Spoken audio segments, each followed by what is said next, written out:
I never thought the day would come when my own son would look me in the eyes and call me a burden. But there I sat in the mansion his father built, watching Ryan slide divorce-worthy paperwork across my dining table while his wife smirked like she'd already won. He'd sold everything, or so he thought. What he didn't know was that I'd been 3 steps ahead for years.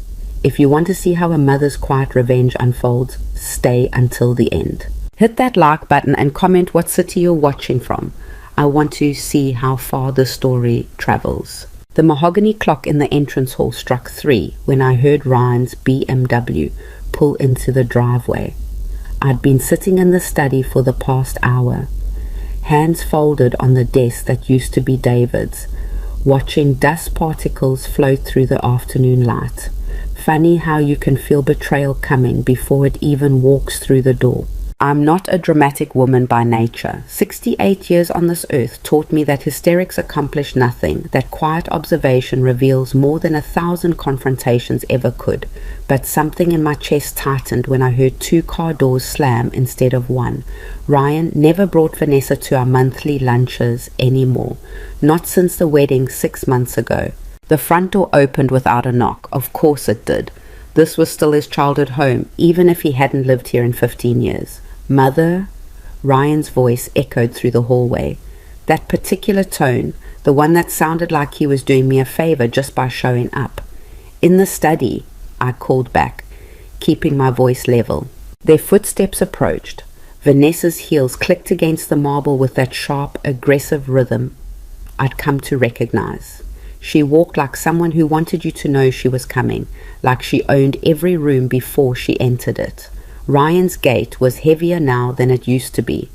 All those business lunches were catching up with him. They appeared in the doorway together, and I took them in the way I'd learned to observe people over decades of watching my husband's business partners lie to his face. Vanessa wore a cream-colored suit that probably cost more than my housekeeper's monthly salary. Her dark hair was pulled back so tightly it looked painful. Ryan had his father's build, tall, broad-shouldered, but none of David's warmth. His eyes were harder now, colder. Or maybe I'd just been too busy missing my husband to notice when our son had stopped being kind. "We need to talk," Ryan said, not bothering with pleasantries. "No, how are you feeling? No, the garden looks beautiful. Just straight to business. Please sit down." I gestured to the chairs across from the desk. Vanessa sat first, crossing her legs with the kind of precision that felt rehearsed. Ryan remained standing for a moment, and I saw him glance around the study, at the shelves filled with David's books, at the photographs on the wall, at the antique globe in the corner. Was he cataloguing? Appraising? "I'm not going to sugarcoat this, Mother." Ryan finally took a seat, but he perched on the edge like he couldn't wait to leave. "Things have been difficult since Dad passed. The company's been struggling. The company has posted record profits for 3 consecutive quarters," I interrupted quietly. I'd been reading every financial report that came across my desk, even though Ryan thought I'd stopped paying attention years ago. His jaw tightened. "The publicly available numbers don't tell the whole story." "Don't they?" Vanessa leaned forward and I caught a whiff of her perfume, something expensive and aggressive, like everything else about her. "Mrs. Mercer, what Ryan's trying to say is that running a multi-million-dollar corporation requires difficult decisions. Decisions that sometimes older family members don't fully understand." Older family members. The words landed exactly as she'd intended them to. "I see." I folded my hands on the desk, the same way I used to when interviewing candidates for department head positions, back when I was still pretending to be just David's supportive wife instead of the woman actually running half the operations. Ryan pulled out his phone, tapped the screen a few times, then set it face down on the desk between us.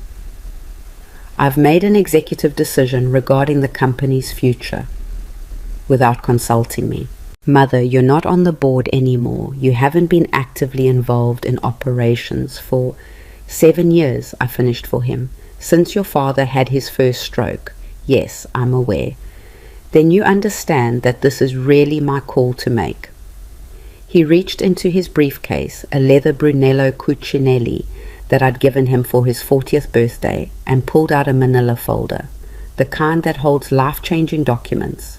My heart was beating faster now, but I kept my breathing steady. I had spent 3 years preparing for this moment, running through every possible scenario with Leon, my attorney. Leon, who Ryan thought was just some old family friend, who handled my personal paperwork. Leon, who'd actually been David's secret weapon in every major negotiation since 1987. "I've sold the company," Ryan said. Just like that. 5 words. 43 years of David's life, condensed into a single sentence and delivered with less emotion than someone ordering coffee. I didn't react. Not outwardly. I'd learned from David that the person who controls their emotions controls the negotiation. To whom? My voice was steady. A consortium of investors. They made an incredible offer, far beyond market value.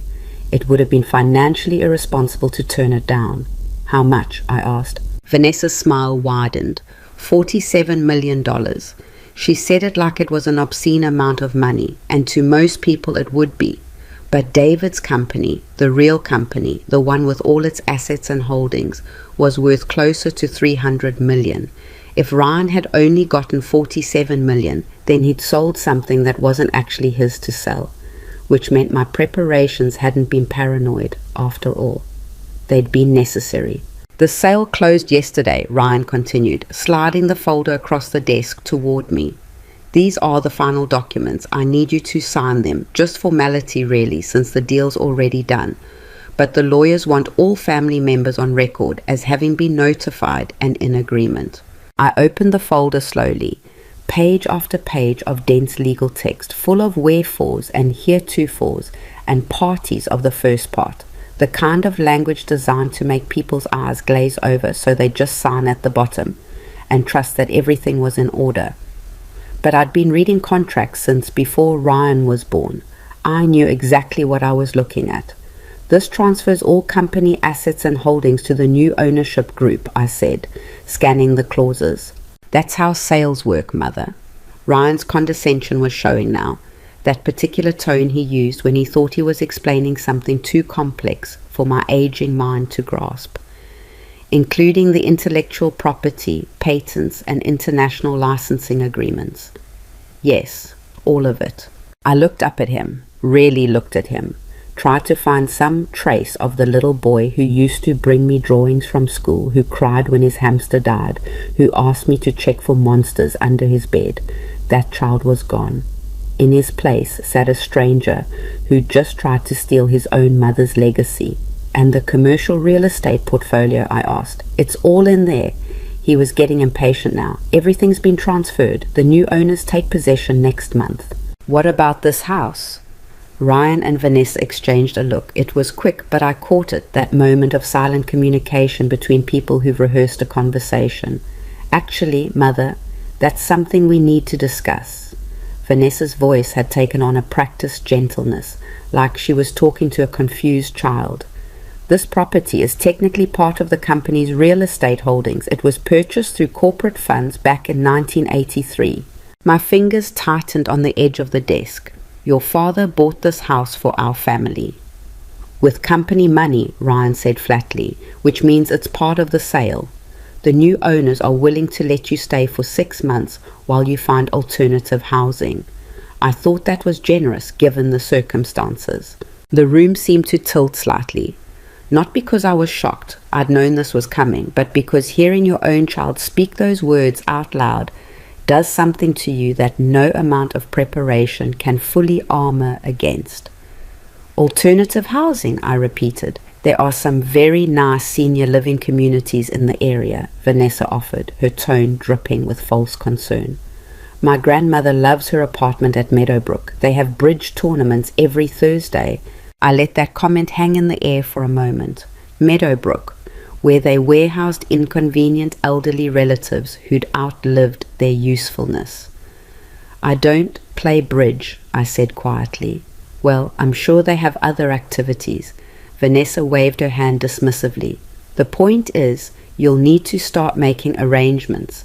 6 months goes by quickly when you're planning a move. Ryan pulled out a pen, a Mont Blanc, also a gift from me, and set it on top of the folder. If you could just sign at each of the marked tabs, we can get this finalized. This was it. The moment I'd been dreading and preparing for in equal measure. Ryan actually believed he'd outmaneuvered me. He'd convinced himself that I was too old, too grief-stricken, too disconnected from the business to understand what he was doing. He saw a confused widow, not the woman who'd built half that empire while his father took the public credit. I picked up the pen. Vanessa's smile was radiant now, triumphant. She probably thought this was easy, that I'd just roll over and accept being discarded like outdated furniture. Before I sign, I said, I want to understand something. Ryan sighed, the kind of long-suffering exhale that said he was humoring me. What is it, Mother? Why now? Why not wait until I was gone to do this? I'm 68, Ryan. Statistically speaking, you wouldn't have had to wait that much longer. The bluntness of my question seemed to catch him off guard. Good. I wanted him uncomfortable. That's not... Mother, this isn't about waiting for you to die. But his voice lacked conviction, isn't it? I set the pen down, because from where I'm sitting, it looks like you decided I was taking up too much space. Living in too big a house, holding on to too much money that you feel entitled to. We don't have time for this. Ryan stood up abruptly, his chair scraping against the hardwood floor. The sale is done. The contracts are signed. I'm trying to do the courtesy of making this official, but with or without your signature, nothing changes. The company is gone. This house will be sold. You need to accept that and move on. Accept it and move on, I repeated softly. The way you've accepted your father's death and moved on, by destroying everything he built. He built a dinosaur. Ryan's voice rose sharply, and I saw a vein pulse in his temple. An outdated manufacturing company that should have been sold or modernized years ago. Dad was too sentimental to make the hard choices, but I'm not. No, I agreed. You're certainly not sentimental. Vanessa stood too, placing a manicured hand on Ryan's arm in a gesture that was meant to look supportive, but came across as controlling. Ryan, your mother clearly needs time to process this. Why don't we give her some space? She can have all the space she wants. Ryan grabbed his briefcase. But those documents need to be signed and returned to my office by Friday. Tell her, Mother. Tell her this is happening whether you like it or not. I looked at my son, really looked at him, and felt something inside me go very cold and very clear. You know what the saddest part of this is, Ryan? He paused halfway to the door. Your father spent his whole life trying to teach you that character matters more than money. That family is something you protect, not something you liquidate for profit. And you learned nothing. You stood at his funeral and cried, and I actually believed you were grieving. But you weren't sad he was gone. You were just impatient for your inheritance. That's not fair. What? You called me a burden. The words came out harder than I'd intended, but I didn't try to soften them. Not directly, not with that exact word, but that's what you meant when you talked about alternative housing and making arrangements. I'm a burden you're trying to dispose of. Vanessa's expression shifted into something that looked like pity, which was somehow worse than her smirking. Mrs. Mercer, no one thinks you're a burden. We're just being realistic about your needs at this stage of life. The stage of life. I smiled, and it must have looked wrong because Vanessa actually took a step back. You mean old age, uselessness, the part where I'm supposed to fade quietly into the background while you spend my husband's money and live in my house. It's not your house anymore, Ryan said coldly. That's what I've been trying to explain. The sale is final. Everything transfers in 30 days. You have 6 months to move out, and honestly, Mother, that's more generous than the buyers want it to be. I fought for that timeline. How noble of you. Sign the papers or don't. It doesn't matter.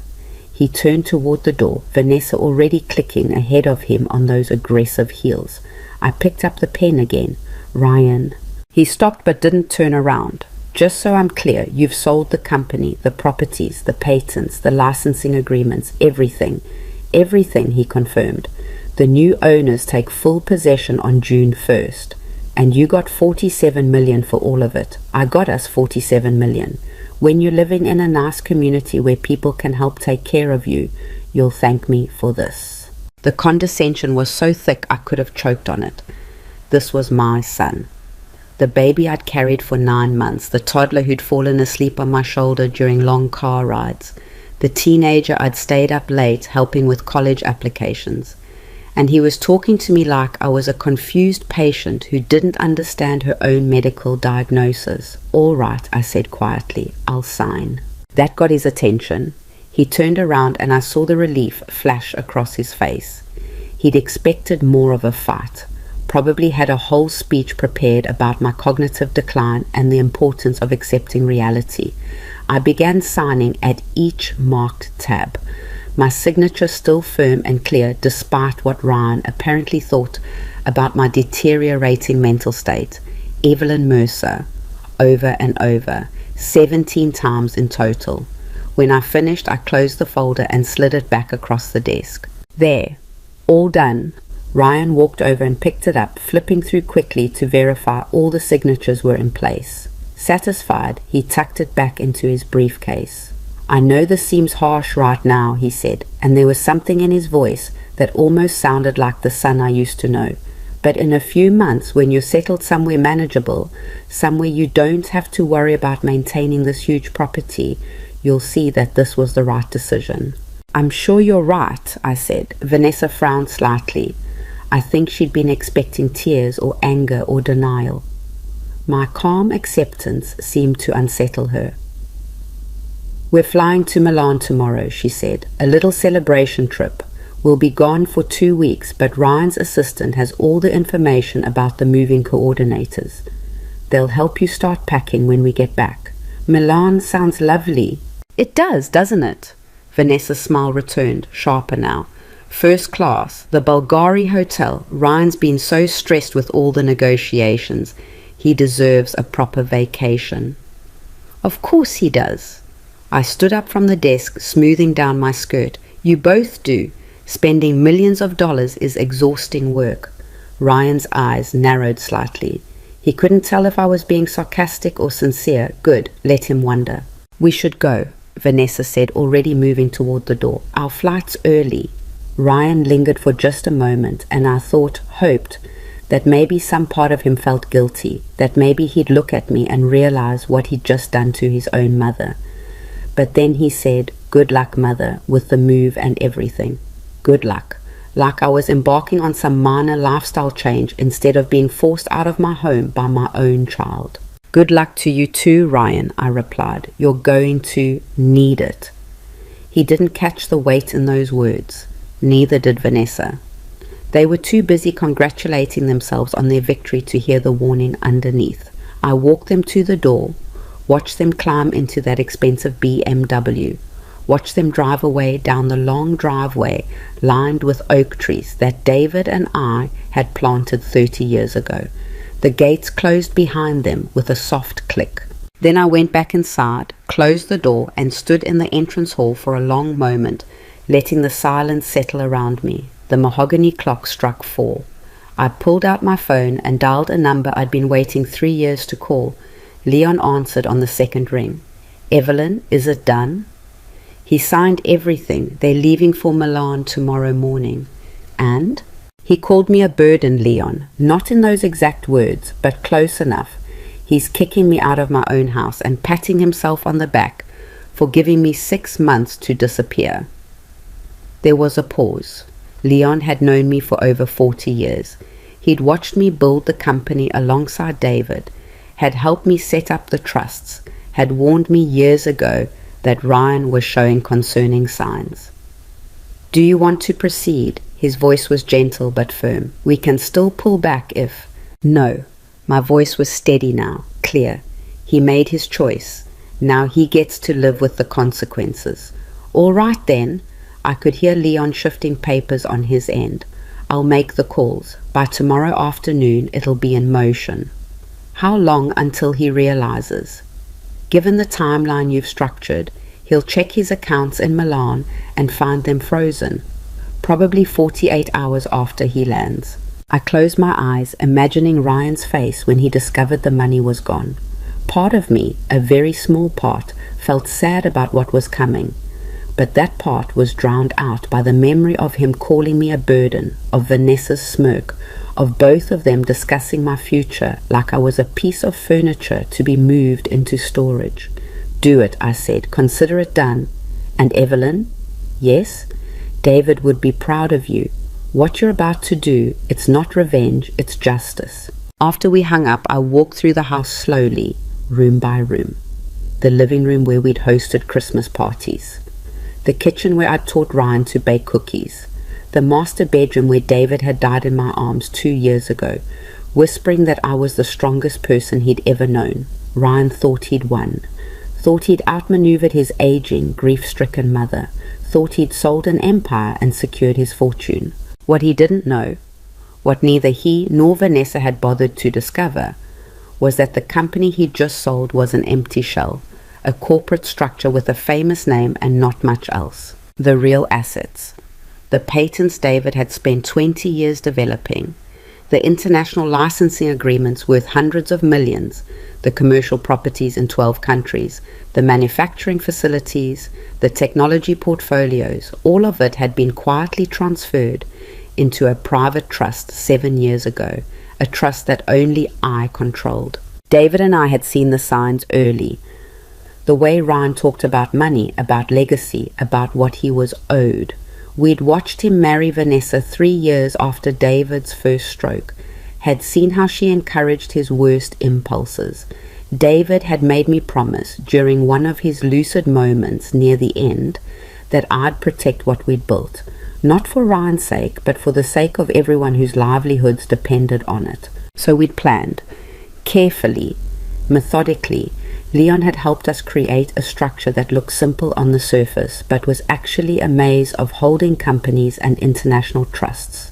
The public company Ryan just sold, it owned the name, the original headquarters building, and a handful of low-value contracts. Everything else, everything that mattered, was elsewhere. I'd spent 3 years watching Ryan position himself to betray me. 3 years of playing the confused widow, the aging mother who didn't quite understand the business anymore. 3 years of careful documentation, of recorded conversations, of building an airtight case. And now he'd finally made his move, which meant I could make mine. I poured myself a glass of David's favorite whiskey, a 30-year-old Macallan he'd been saving for special occasions, and raised it toward his photograph on the mantel. "For you," I whispered, "and for everyone who thinks women my age are too soft to fight back." Tomorrow, Ryan would wake up in Milan thinking he was a $47 million success story. He'd congratulate himself on his business acumen, on his ability to make hard choices. But within 48 hours, he'd learn the truth. And by the time he figured out what had happened, it would be far too late to stop it. I took a sip of the whiskey, feeling it burn warm and strong down my throat. The game wasn't over. It was just beginning. And this time, I wasn't playing to tie. I was playing to win. The morning after Ryan left for Milan, I woke up at 5:30 like I had every day for the past 40 years. Old habits die hard, and David used to say that successful people don't sleep in. I made coffee in the kitchen that Vanessa thought would soon belong to someone else, and I sat at the breakfast table watching the sun come up over the garden. My phone buzzed at exactly 6:15. Leon, always punctual. "They boarded the flight 20 minutes ago," he said without preamble. "First class to Milan Malpensa, arriving tomorrow morning local time." Good. I took a sip of coffee. It was too hot and burned my tongue, but I didn't care. And the accounts? Frozen as of midnight, every single one. The trust has full control now. When he tries to access anything, credit cards, bank transfers, investment portfolios, it'll all decline. I've set it up so there's a 48-hour delay before he can even reach anyone who might explain what happened. He'll call me, undoubtedly, multiple times. Are you ready for that? Was I ready to hear my son panic? To listen to him realize that the woman he dismissed as a confused burden had just pulled the rug out from under his entire existence. "Yes," I said, "I'm ready." Leon was quiet for a moment. "Evelyn, I have to ask one more time, are you absolutely certain about this?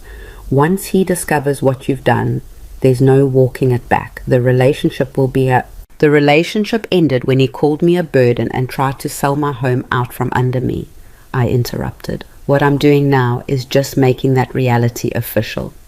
"All right then, I'll keep monitoring.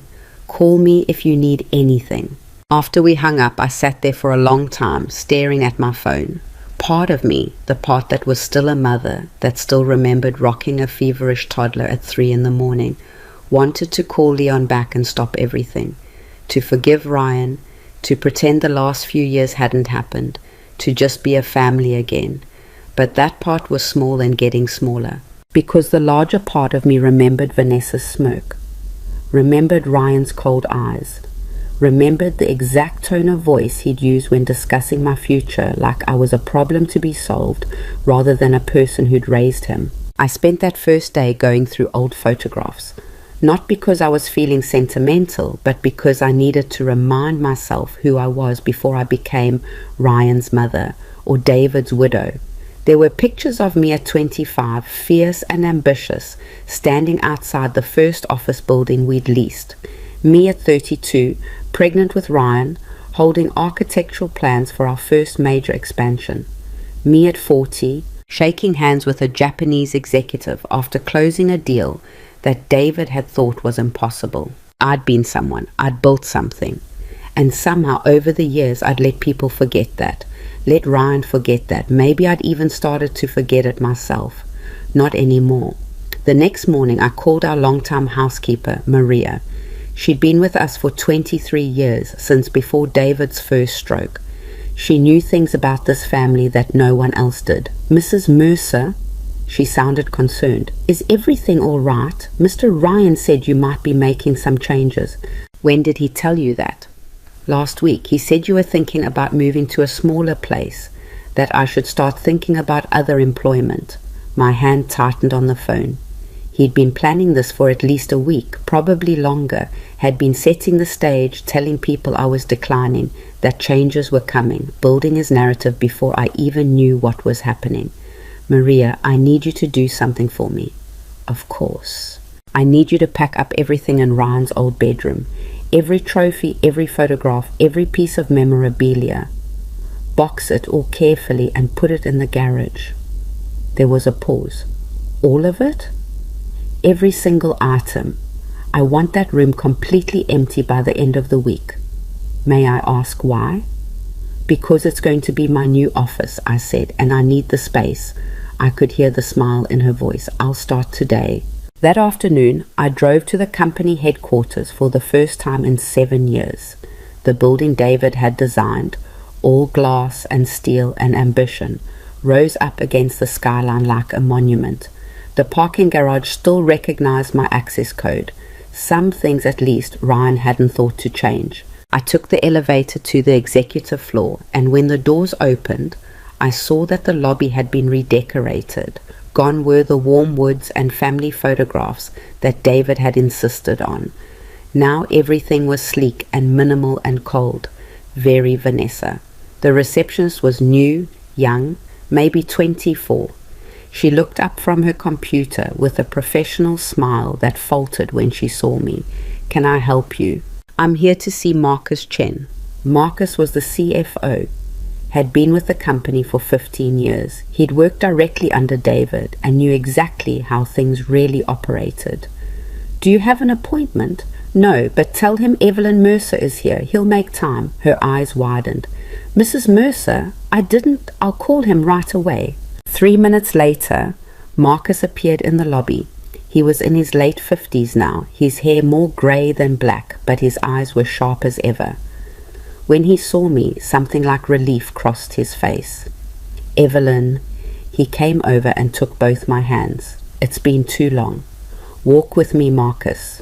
We went to the coffee shop across the street, the one where David and I used to meet for breakfast before board meetings, back when I was still pretending to be just a supportive spouse. Once we were seated with our drinks, Marcus leaned forward. I heard about the sale. What did you hear exactly? That Ryan brokered a deal with North Point Capital, $47 million for full acquisition, that we're transitioning ownership over the next 30 days. And what do you think about that? Marcus chose his words carefully. I think it's interesting that North Point paid $47 million for a company that on paper should be worth at least $200 million. On paper being the operative phrase. His expression shifted. Evelyn, what's really going on? I told him. Not everything, but enough. About the trust David and I had set up, about the asset transfers, about the shell company Ryan had actually sold. With every sentence, Marcus's eyes grew wider. So North Point bought a brand name, the headquarters building, and a handful of minor contracts. Nothing that actually generates significant revenue. The patents, the international agreements, the real estate portfolio, the manufacturing facilities, all of that remains in the trust, which you control, which I control. Marcus sat back in his chair, and for the first time since David died, I saw him smile, really smile. Does Ryan know? Not yet. He will soon. I'm guessing by tomorrow afternoon, Milan time. Jesus, Marcus shook his head. He's going to lose his mind. Probably, but that's not why I'm here. I need to know who's loyal to the real company and who's loyal to Ryan. The smile faded. You're planning to rebuild. I'm planning to continue what David and I started. The company never stopped existing, Marcus. It just went underground for a while. Now it's time to bring it back into the light. How many people know? You're the fifth. Leon, obviously. My accountant, Patricia. David's old business partner, Kenneth. He's been managing the international operations from Singapore. And now you. Marcus was quiet for a moment, processing. The employees. The ones who think they're about to be absorbed into North Point. We'll learn the truth soon enough, but I need to know who I can trust when that happens. Ryan's been here for 5 years as CEO. He's built relationships, made promises. Some people are going to see this as a betrayal, and others are going to see it as salvation. Marcus leaned forward again. Evelyn, there are at least 40 people in that building who remember what this company was like when you and David were running it together. When decisions were about innovation and quality, not just quarterly profits. Ryan's tenure has been, he paused, diplomatic as ever, challenging. Challenging how? He's cut research and development by 60%, laid off a third of the workforce, outsourced manufacturing to the cheapest bidders, quality be damned. The company Ryan was running, it was dying, slowly but definitely dying. Selling it was probably the smartest thing he could have done, if he'd actually owned what he was selling. This was worse than I'd thought. I've been out of touch. You were grieving. No one blames you for that. But yeah, things have changed, and not for the better. I felt something harden in my chest. Ryan hadn't just tried to steal from me. He'd been destroying David's legacy, piece by piece, running the company into the ground while paying himself a 7-figure salary. I want a list, I said. Everyone who's been laid off in the last 5 years, everyone who quit because they couldn't stand what the company was becoming, everyone who remembers what we used to stand for. You're rehiring, I'm rebuilding, and I need people who understand what we're actually building. Marcus pulled out his phone. I can have that list to you by tonight, but Evelyn, when Ryan finds out what you're doing, he's going to come after me with everything he has. I know, I'm counting on it. That night I couldn't sleep. I kept checking my phone, waiting for the call I knew was coming. Leon had said 48 hours, but Ryan was impulsive. He might check his accounts early, might try to transfer money for a fancy dinner or a shopping spree. The call came at 2:17 in the morning. Milan was 9 hours ahead, which meant it was just after 11 there. Late morning. Probably right around the time he tried to pay for brunch at some overpriced cafe. I let it ring 4 times before answering, let him sweat a little. Ryan, what did you do? His voice was strangled, barely controlled. What the hell did you do? I'm sorry, I don't understand the question. My accounts, all of them. Every single card is declining. The bank says my accounts are frozen, and when I try to call anyone, I get routed to some legal office that says they can't discuss my case. I sat up in bed, turned on the lamp, took my time arranging the pillows behind me before responding. That does sound frustrating. Frustrating. Mother, I have no access to any money. None. We can't even pay for the hotel room. How unfortunate. Perhaps you should use some of that 47 million you made from selling the company. There was a long silence. I could hear Vanessa in the background, her voice shrill and demanding, though I couldn't make out the words. The sale money isn't available yet, Ryan said, and I could hear him struggling to stay calm.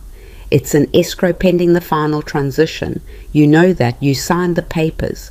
I did sign papers, didn't I? So many papers. I can hardly remember what they all said.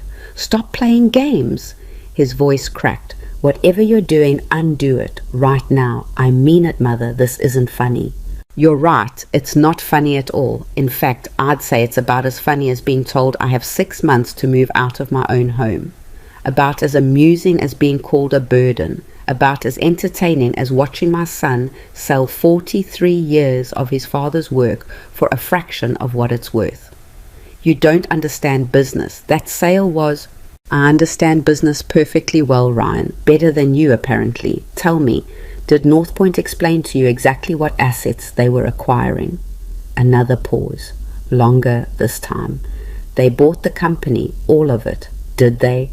Or did they buy what you had the legal authority to sell, which, as it turns out, wasn't actually very much?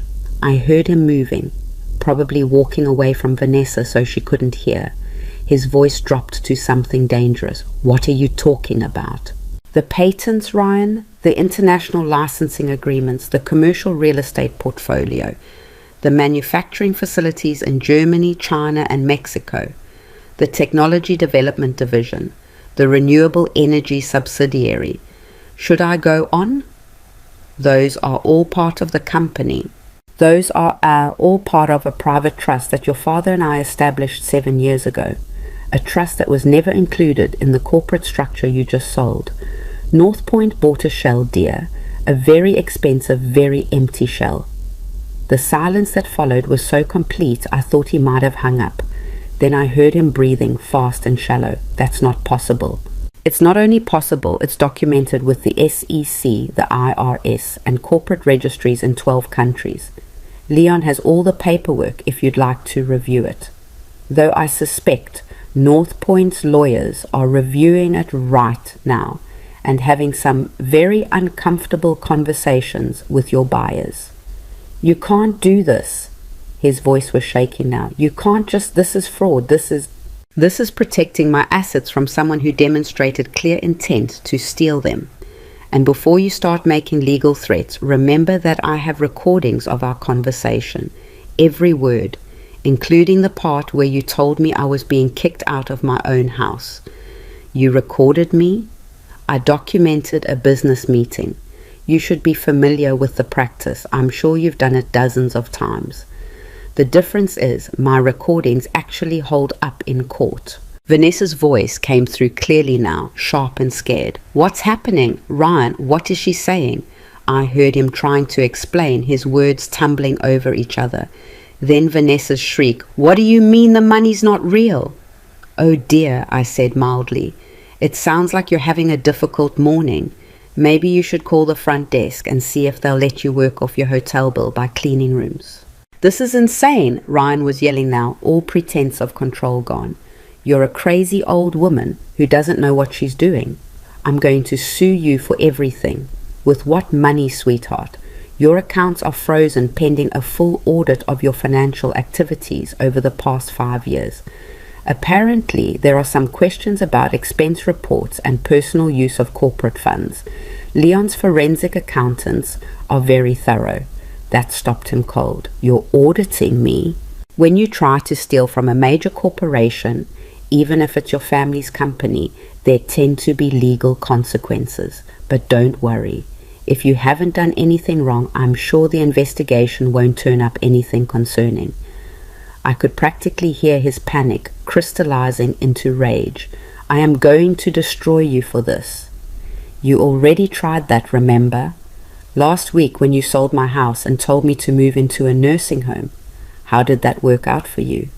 When you get back, you'll find your office has been cleared out and your access to the building has been revoked. I'd suggest you start updating your resume. I hear North Point might be looking for someone to blame for their $47 million mistake. Vanessa grabbed the phone. I could hear the struggle, then her voice came through, dripping with venom. You bitter old bitch. You're doing this because you're jealous. Because your own son found someone who actually loves him instead of trying to control him. Is that what you think this is about? I asked calmly. Love? Ryan gave you everything. He tried to take care of you, and this is how you repay him? By sabotaging his future. He tried to take care of me by stealing my company and evicting me from my home. Interesting definition of care. That company was his birthright. David wanted his son to be a decent human being. Clearly, we failed on that front, but thank you for clarifying that you believe stealing is acceptable as long as you frame it as birthright. I'll make sure our lawyers have that quote for the depositions. I heard more scuffling, then Ryan's voice again, steadier now, but cold. Fine, you want to play this game? We'll play, but when I'm done, you're going to wish you just signed those papers and gone quietly. Oh, Ryan. I felt genuinely sad for a moment. I already won. You just haven't realized it yet. How do you figure that? Because I have the company, the assets, and the moral high ground. You have a failed sale, frozen accounts, and a wife who's probably already calculating whether it's worth staying with a broke husband. What exactly are you planning to do from Milan with no money and no power base? The silence stretched out. I could hear Vanessa in the background, her voice rising in pitch as reality set in. Could hear Ryan's breathing, harsh and desperate. I'm your son, he finally said, and for the first time he sounded less like an adversary and more like a lost child. Doesn't that mean anything to you? That almost broke me. Almost. You stopped being my son when you decided I was worth less than a real estate transaction, I said quietly. What you're feeling right now, this betrayal, this shock, this realization that someone you trusted has taken everything from you, that's what you did to me. The only difference is that I actually had a right to what I'm protecting. You were just trying to steal. I wasn't stealing. It was supposed to be mine eventually. Eventually, after I died, but you couldn't wait, could you? You couldn't just let me live out my life in peace. You had to take it all right now. The company was dying under your sentimental attachment to Dad's outdated methods. The company you sold didn't exist, Ryan. What you thought was dying was already dead. I buried it 3 years ago and built something new, something you never even knew about because you were too arrogant to ask questions. Vanessa shouted something I couldn't make out. Then there was a crash, like a phone hitting a wall. The line went dead. I sat there in the dark, holding my phone, feeling the weight of what I'd just done settle over me like a heavy blanket. This was my son, my only child, the baby I'd carried for 9 months, the toddler who'd called me mama, the teenager who'd cried in my arms when his first girlfriend broke his heart, and I'd just financially destroyed him. My phone rang again. Same number. I answered. We're coming home. Ryan's voice was flat now, emotionless, the voice of someone who'd moved past panic into cold calculation.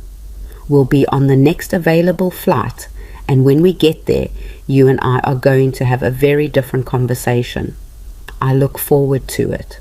Bring your lawyer, bring your accountants, bring whoever you want, because I'm bringing an army mother, and when I'm done, you're going to regret every single decision you've made. Noted. Have a safe flight. Oh, and Ryan, what? You might want to book economy. I hear it's much more affordable. I hung up before he could respond. Then I sat there in my bedroom, the bedroom I'd shared with David for 40 years, the bedroom Ryan had tried to take from me, and I cried. Not because I regretted what I'd done, but because there's no victory in destroying your own child, even when he deserves it. The next morning I called an emergency board meeting. The real board, not the puppet directors Ryan had installed. These were the people who'd known David, who'd built the company from nothing, who remembered what we actually stood for. Kenneth flew in from Singapore. Patricia drove up from her office downtown. Marcus was already there, looking grim, and Leon, of course, with his briefcase full of documents that would change everything. We met in a conference room at Leon's law firm instead of the company headquarters. Neutral ground. "Gentlemen, Patricia," I began, standing at the head of the table. "Thank you for coming on short notice. I assume you've all heard various versions of recent events." Kenneth spoke first, his British accent crisp. "I heard your son attempted to sell the company and is now discovering that he sold significantly less than he thought. I also heard he's currently stranded in Italy with no access to funds. Quite the predicament." "That's one way to put it." Patricia, always direct, cut to the chase. "What's the plan, Evelyn? You fired the opening shot. Now what?" "Now we rebuild. Properly this time. No more hiding behind David's memory. No more pretending I was just the supportive wife. The company goes public, not to sell it, but to make it clear who actually owns and operates it." Marcus frowned. "Ryan's going to fight this. He'll claim incompetence, mental decline, undue influence." "Let him try." Leon slid a folder across the table. "We have documentation of every decision Evelyn's made regarding the company for the past 7 years. Financial records, board minutes, strategic planning documents. We also have testimony from 12 executives who've worked with her directly and can attest to her competence. And we have recordings of Ryan's own words demonstrating his intent to defraud his mother." Kenneth picked up the folder, flipped through it. "This is thorough." "David taught me to always have an exit strategy," I said, "though I never thought I'd need one against my own son." We spent the next 4 hours laying out the plan, restructuring the company's public face, reaching out to former employees, preparing for the media storm that would inevitably come when word got out that a widow had outsmarted her own child in a corporate power play. By the time we finished, it was late afternoon. Everyone else had left, and I sat alone with Leon in his office. "How are you holding up?" he asked gently. "I destroyed my relationship with my only child today. How do you think I'm holding up?" "You protected yourself from someone who was trying to exploit you. That's different." "Is it? Because right now, it feels like I just blew up my entire family over money." Leon leaned back in his chair, studying me. "Evelyn, in all the years I've known you, I've never heard you lie to yourself. Don't start now. This isn't about money. It's about dignity. It's about a son who looked at his mother and saw a resource to be extracted rather than a person to be loved. He's still my son. And you're still his mother, but that doesn't mean you have to let him rob you blind while smiling about it." I knew he was right, but knowing something intellectually and feeling it emotionally are two very different things. My phone buzzed. A text from an unknown number, but I knew immediately who it was from. "Landed, on my way. Hope you're ready." I showed it to Leon. "He's bluffing," Leon said. "He has no legal standing, no financial resources, and no leverage. He's coming home to rage and make threats, but that's all it'll be. You don't know Ryan when he's cornered." "No, but I know the law, and the law is very clearly on your side." I drove home as the sun was setting, the sky turning that particular shade of orange that David had always loved. The house looked the same as it always had, dignified, permanent, unmovable. My home, not Ryan's inheritance, mine. Maria had finished clearing out Ryan's room. The space was empty now, except for the boxes stacked neatly in the corner, each one labeled in her precise handwriting. Trophies, yearbooks, photographs, letters, the accumulated debris of a childhood that felt like it had happened to different people in a different lifetime. I stood in the doorway looking at the empty room and made a decision. Tomorrow I'd call a contractor. I'd turn the space into what I'd told Maria, an office, a command center, a place where I could rebuild what Ryan had tried to destroy. But tonight I allowed myself one last moment of grief for the son I'd lost. Not to death, but to greed. not to illness, but to entitlement. And then I closed the door on that empty room and walked away, because Ryan was right about one thing: we were going to have a very different conversation when he got home. But this time, I'd be the one holding all the cards. Ryan showed up at 7 the next morning, which told me he'd taken a red-eye flight and come straight from the airport. No stopping at his condo to shower or change. No calling ahead. Just rage and desperation, and the kind of reckless urgency that comes from watching your entire world collapse in real time. I was in the kitchen making breakfast when I heard his key in the lock. Heard him struggle with it, swear under his breath, try again. Of course it didn't work. I'd had the locks changed 2 days ago. He started pounding on the door hard enough to rattle the frame. I took my time finishing my coffee, wiping down the counter, putting the butter back in the refrigerator. Let him stand out there and pound. Let him feel what it's like to be locked out of somewhere you thought belonged to you. When I finally opened the door, he looked like hell. His shirt was wrinkled, his eyes bloodshot, a day's worth of stubble on his jaw. Vanessa stood behind him, her designer luggage scattered on the front step, her perfect makeup smudged under her eyes. "My key doesn't work," Ryan said. Not hello, not sorry for showing up unannounced, just an accusation. "I know I changed the locks." "You can't change the locks on my house." "My house," I corrected. "As we've established, this property was never part of the company you sold. It's mine, bought and paid for decades before you were born, and you're not welcome here anymore." Vanessa pushed past Ryan, her face twisted with fury. "You can't just lock us out. We have rights." "What rights would those be exactly? The right to steal? The right to commit fraud? I'm genuinely curious which legal principle you're citing." Ryan grabbed my arm, not hard enough to hurt, but firm enough to be threatening. "Stop playing games and let us in. We need to talk." I looked down at his hand on my arm, then back up at his face. "You have exactly 3 seconds to remove your hand before I call the police and report assault." He let go like I'd burned him. "Assault? I'm your son. And you just grabbed me without permission on my property after I told you to leave. That's called battery. Would you like me to explain the other charges I could file? Attempted theft, fraud, elder abuse." "Elder abuse?" Vanessa laughed, high and sharp. "You're not some fragile victim. You're a manipulative witch who set this whole thing up." "I protected myself from thieves," I said calmly. "If you find that manipulative, perhaps you should examine your own assumptions about what you were entitled to take from me." Ryan's face had gone red, that vein in his temple pulsing the way it used to when he was a teenager having a tantrum. "Fine. You want to do this on the front step? Let's do it." That sale was legal. I had full authority as CEO to make that decision. "You had authority to sell the assets under corporate ownership," I agreed, which amounted to about 3% of the actual company value. "Congratulations, you successfully sold almost nothing." "That's a lie. The lawyers said what you paid them to say." "Did you actually read the incorporation documents, the trust agreements, the asset transfer forms from 7 years ago? Or did you just assume that because you had a fancy title, you controlled everything?" The look on his face told me everything I needed to know. He hadn't read anything, had just barreled forward, assuming his birthright gave him ownership of whatever he wanted.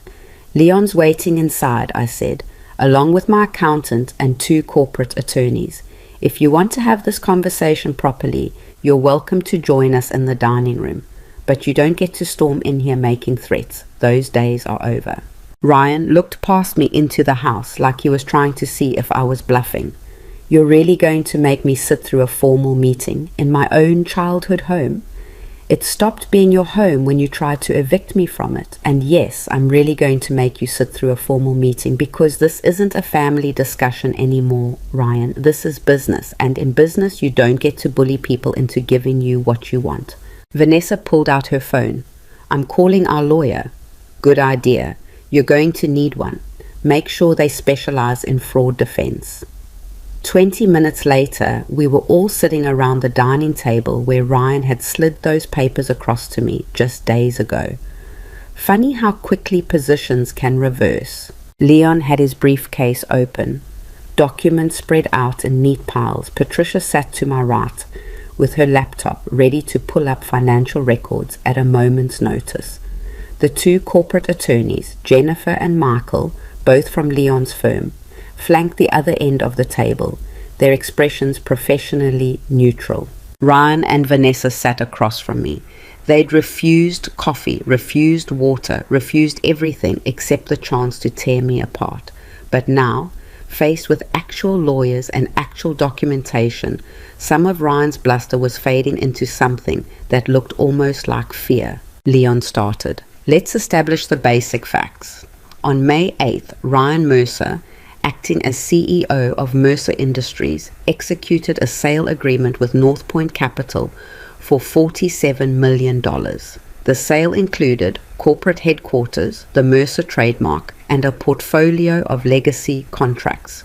Is that accurate? Ryan's jaw tightened. You know it is. And you represented to North Point that this sale included all company assets, intellectual property, and operational facilities. Correct? That's what I was selling, the entire company. Except you didn't own the entire company, Patricia said, pulling up a spreadsheet on her laptop and turning it so Ryan could see. These are the asset transfers that occurred between 2018 and 2021. Patents, licensing agreements, manufacturing facilities, commercial real estate, all moved into the Mercer Family Trust, a private entity not subject to corporate sale. Ryan leaned forward, squinting at the screen. I never saw any of this. Because you never asked, I said quietly. You assumed. You saw the company name on a building and thought that meant you controlled everything inside it. Dad wouldn't have hidden assets from me. Your father didn't hide anything. These transfers were properly filed, documented, and recorded with every relevant regulatory body. They're public record. You just never bothered to look. Vanessa grabbed Ryan's arm. Tell them about the board approval. You had board approval for the sale. Jennifer, the younger of the two attorneys, smiled thinly. The board Mr. Mercer assembled consisted of 3 personal friends, his wife, and 1 legitimate business partner, who resigned in protest 2 weeks before the sale.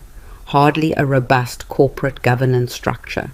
It was a legal board of a company that owned almost nothing, Michael finished. Mr. Mercer, you sold a corporate shell.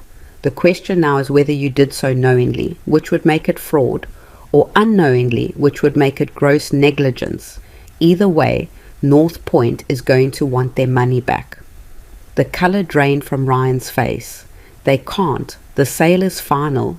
The sale is final pending transition of assets, Leon said. But if the assets don't exist, the sale was based on fraudulent representation. North Point's attorneys contacted me yesterday. They're preparing a lawsuit against you personally for material misrepresentation. They should be suing you, Ryan pointed at me. You're the one who hid the assets. I didn't hide anything. I reorganized my private holdings in a manner consistent with estate planning and asset protection, something you would understand if you'd ever bothered to learn how wealth actually works instead of just spending it. Vanessa stood up abruptly. This is insane. We're not sitting here listening to you people twist everything around. Ryan acted in good faith. Ryan acted in greed, I said, and my voice was sharper than I intended. He saw his mother as an obstacle to his inheritance and decided to remove that obstacle by any means necessary. The fact that he was too incompetent to actually accomplish the theft doesn't make it less of an attempt. I'm your son. Ryan slammed his hand on the table. Doesn't that mean anything to you? Don't I get any benefit of the doubt? You got 68 years of benefit of the doubt. You got a childhood in this house, a college education, a job you didn't earn, and a company position you weren't qualified for. You got everything a parent could give a child, and you repaid that by calling me a burden and trying to steal my home. His hands were shaking now. I was trying to help you. Stop lying. The words came out flat and final. Not to me, not to your lawyers, not even to yourself. You weren't trying to help anyone but yourself. You wanted the money. You wanted the prestige.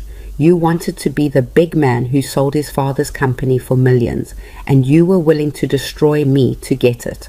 That's not, I didn't. Ryan's words were tumbling over each other now, his composure completely cracked. You don't understand the pressure I was under. The company was struggling. Vanessa's family expected us to maintain a certain lifestyle, and you were just sitting here in this massive house doing nothing. Doing nothing. I repeated the words slowly, letting them hang in the air. I was doing nothing while you were running the company into the ground. Is that the story you're telling yourself? Leon slid another folder across the table. These are the quarterly reports from your tenure as CEO, Mr. Mercer. Revenue down 18%. Employee retention down 32%. Customer satisfaction scores at an all-time low. Research and development budget cut to almost nothing. Would you like to explain what strategic vision drove those decisions? Ryan didn't touch the folder. I was modernizing, cutting costs, making us competitive. You were gutting the company and pocketing the difference, Patricia said bluntly. Your salary increased 40% while you were laying off experienced employees. You charged personal expenses to corporate accounts. You used company resources for private travel. We have documentation of all of it. Vanessa's face had gone pale. Ryan, what are they talking about? It's normal business practice. Every CEO has discretionary spending. Not to the tune of $300,000 a year in personal expenses, Michael said. That's embezzlement, Mr. Mercer, and it's a criminal offense. The room went very quiet. I watched my son process what he'd just heard, watched the moment it clicked that this wasn't just about family drama anymore. This was about potential jail time. You're going to send your own son to prison. His voice cracked on the last word. I'm going to hold you accountable for your actions, I said. What happens after that depends on whether you're willing to cooperate or whether you're going to keep making this worse. Ryan looked at Vanessa. She looked back at him with an expression I recognized. The cold calculation of someone deciding whether it was worth staying on a sinking ship. I need to use the bathroom, Vanessa said abruptly. Down the hall, second door on the left, I told her. She left without looking at Ryan. I knew we wouldn't see her again. She'd come in through the front door and she'd leave through the back, probably already calling a car service, already planning her exit strategy. Ryan watched her go with something like desperation in his eyes. Vanessa, but she was already gone. He turned back to me, and for just a second I saw the little boy he used to be, lost and scared, and looking for his mother to fix everything. What do you want from me? He asked quietly. The truth. For once in your life, just tell the truth. He was quiet for a long moment, staring at his hands. When he spoke, his voice was barely above a whisper. I thought it would make me important. The sale. I thought if I could pull off something that big, people would finally see me as something other than David Mercer's disappointing son. So you were willing to betray me for validation from strangers. I thought you wouldn't even notice. You've been so checked out since Dad died, just wandering around this house like a ghost. I thought I was doing you a favor, honestly. Setting you up somewhere smaller, somewhere you wouldn't have to worry about maintaining this place, while you kept the money and the glory. While I finally got to be the one who built something instead of just inheriting it. Leon leaned forward. Mr. Mercer, you need to understand your situation. North Point is going to sue you. They'll likely win, which means you'll owe them $47 million you don't have.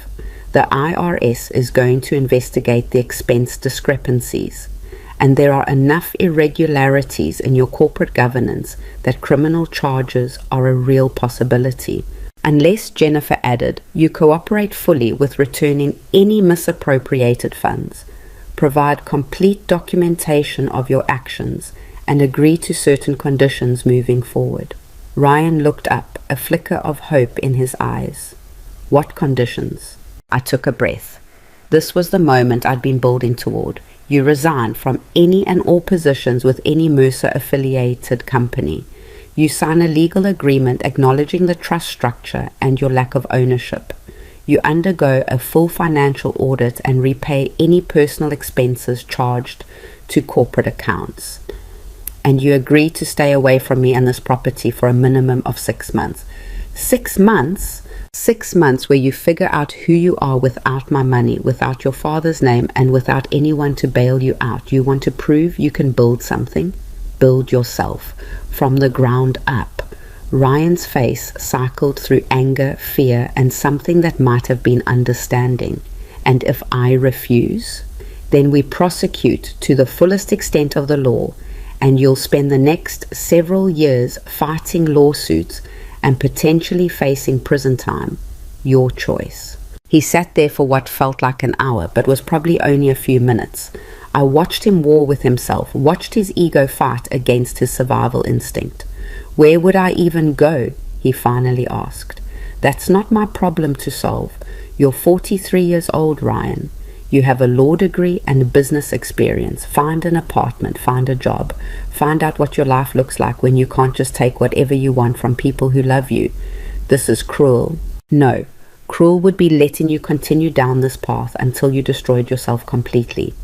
This is the only kindness I have left to give you, a chance to become someone worth respecting. Vanessa appeared in the doorway then, her designer purse over her shoulder, her suitcase in hand.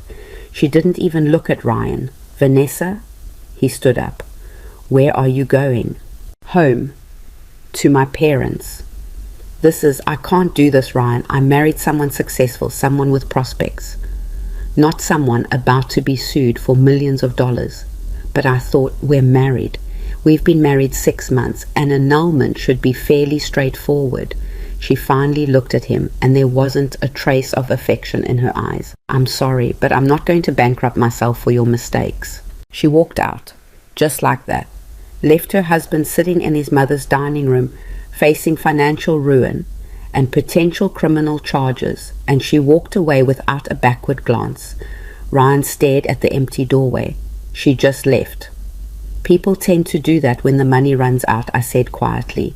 Now you know how it feels. He turned to me with something raw and broken in his expression. Did you ever actually love me? Or was I just another business asset to manage? The question hit harder than I expected. I loved you enough to carry you for 9 months. Loved you enough to sit up with you through every childhood illness. Loved you enough to fight with your father when he wanted to cut you off after you crashed his car senior year. I loved you enough to give you chance after chance after chance to be better than you were choosing to be. But love doesn't mean letting you destroy yourself, and it definitely doesn't mean letting you destroy me. So what happens now? Leon slid one more document across the table. You sign this agreement. You comply with the audit. You make restitution where possible. And you start rebuilding your life without leaning on your mother's resources. Ryan picked up the pen with a shaking hand. He looked at me one more time, searching for something. Forgiveness maybe, or permission to keep being the person he'd been. He didn't find it. He signed. The lawyers witnessed, collected the papers, and began packing up their materials with the efficient silence of people who'd seen family implosion before and would see it again. Ryan stood up slowly, looking around the dining room like he was seeing it for the first time, or maybe the last time. I don't have anywhere to go. There's a Marriott 3 miles down the road. They have weekly rates. I can't afford a hotel. You froze my accounts, remember? I pulled an envelope from my pocket and slid it across the table. There's $5,000 in there. Cash. That's all you get from me. Make it last. He stared at the envelope like it was a snake. $5,000, which is $5,000 more than you deserve after what you tried to do. Take it or leave it. He took it. Of course he took it. He was broke and scared and starting to realize how deep the hole he dug actually was. As he walked towards the door, he stopped and turned back. I really did think I was doing the right thing. In my head, it all made sense. That's the thing about justifying bad behavior, Ryan. It always makes sense in your head. That's why you need people around you who'll tell you the truth instead of just what you want to hear. And you're not going to be that person anymore. Not until you prove you can hear it. Right now, you just twist anything I say into more ammunition against me. He nodded slowly. I'm sorry. For what it's worth, I'm sorry. Sorry you got caught, or sorry you did it? He opened his mouth, closed it again. Couldn't answer because we both knew the truth. Then he left, and I listened to his footsteps cross the marble entryway, heard the front door open and close, heard his car start up and pull away down the driveway. Leon waited until the sound faded completely before speaking. How are you doing? I just ended my relationship with my only child. How do you think I'm doing? Patricia reached over and squeezed my hand. You did the right thing. The right thing feels terrible. It usually does, Michael said quietly, but that doesn't make it less right. After everyone left, I sat alone in the dining room, looking at the chair Ryan had sat in, remembering all the family dinners we'd had in this room, birthday celebrations, holiday meals, the night after David's funeral when Ryan had held my hand and promised he'd take care of everything. Turns out his idea of taking care of everything was taking everything. My phone buzzed. A text from an unknown number. You'll regret this. I deleted it without responding. Empty threats from someone with no power left were just noise. But then another text came through. Vanessa's lawyer already filed for annulment. Says I misrepresented my financial situation. Everything's falling apart. I stared at that message for a long time, trying to feel something. Triumph maybe, or vindication, or satisfaction that he was finally facing consequences. Instead, I just felt tired. I didn't text back. What was there to say? I'd given him the tools to save himself. Whether he used them or not wasn't my responsibility anymore. Maria came in to clear away the coffee cups and water glasses, took one look at my face and said, "You need to eat something." "I'm not hungry." "I didn't ask if you were hungry. I said you need to eat." She disappeared into the kitchen and came back with soup and bread, set it in front of me like I was a child who needed looking after. Maybe I was. I ate because she told me to, because my body needed fuel even if my heart was too heavy to care about food. And when I finished, Maria sat down across from me in the chair Ryan had occupied. "Mr. David would be proud of you," she said. "Would he? I just destroyed his son's life." "You saved his son's life. Mr. Ryan was heading somewhere very dark. Maybe this stops him before he gets there. Or maybe it just makes him hate me forever." Maria shrugged. "Maybe both things can be true, but you can't set yourself on fire to keep him warm. That's not love. That's just slow suicide." I looked at this woman who'd cleaned my house and listened to my problems and watched my family disintegrate over the years.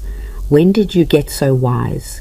I raised 4 kids on a housekeeper's salary while their father drank himself to death. You learn some things about setting boundaries or you don't survive.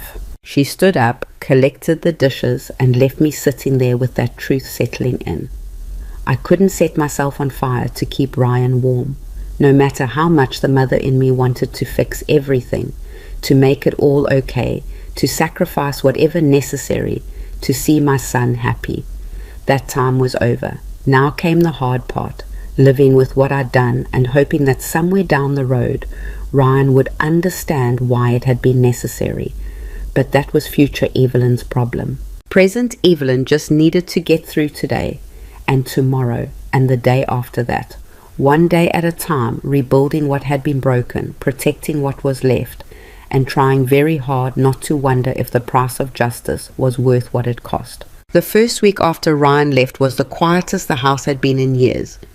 No angry phone calls, no lawyers showing up unannounced, no dramatic confrontations in the driveway, just silence, thick and heavy, settling into every corner like dust. I threw myself into work because work was something I could control, something that made sense when nothing else did. Marcus came by on Wednesday with personnel files, everyone who'd been laid off during Ryan's tenure, everyone who'd quit in disgust, everyone who'd watched the company they loved get gutted and hadn't been able to stop it. We sat in what used to be Ryan's bedroom but was now my temporary office. The contractor's scheduled to start renovations next week. The room still smelled faintly of his cologne, and I hated that I noticed.